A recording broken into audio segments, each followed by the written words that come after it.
Now, one of the best proof texts to which literalists can appeal for thinking that a 6-day creation is literal in Genesis 1 comes from another book of the Pentateuch outside the book of Genesis, namely Exodus.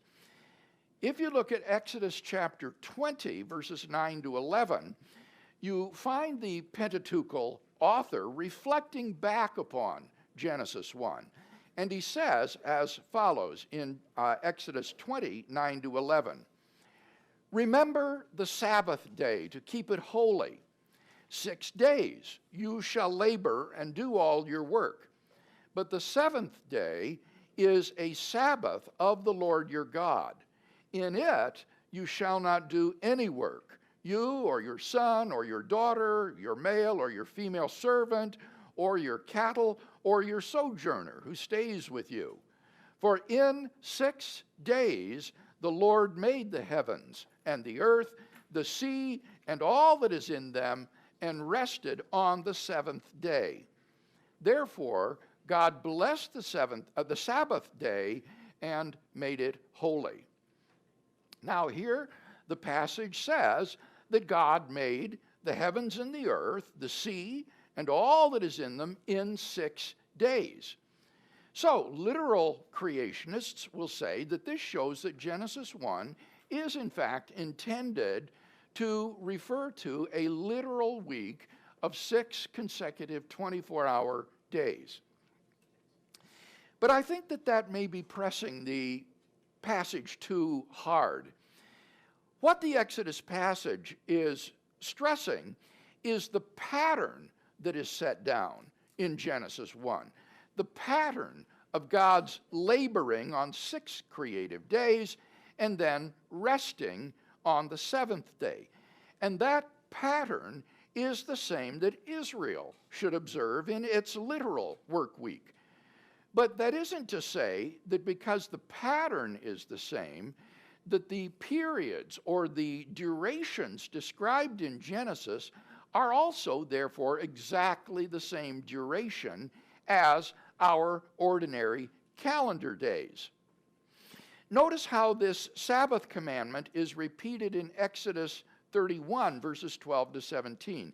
Exodus 31, verses 12 to 17. The Lord spoke to Moses, saying, "But as for you, speak to the sons of Israel, saying, You shall surely observe my Sabbaths, for this is a sign between me and you throughout your generations, that you may know that I am the Lord who sanctifies you. Therefore you are to observe the Sabbath, for it is holy to you. Everyone who profanes it shall surely be put to death. For whoever does any work on it, that person shall be cut off from among his people. For 6 days work may be done, but on the 7th day there is a Sabbath of complete rest, holy to the Lord.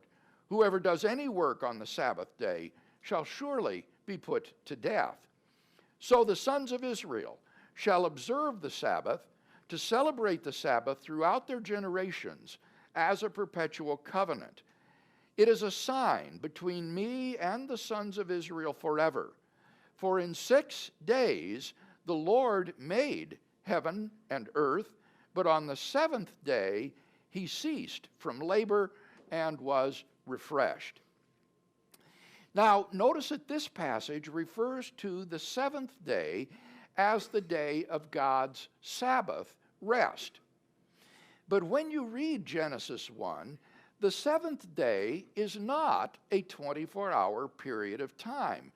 It does not come to an end with the phrase, "and there was evening and there was morning," the 7th day. Rather, God is, in a sense, still in his day of Sabbath rest. He is no longer creating. So if the 7th day, though referred to as a day, and as the model for Israel's Sabbath day, isn't to be taken literally, then why should the other days before it be taken to be literal 24-hour periods of time?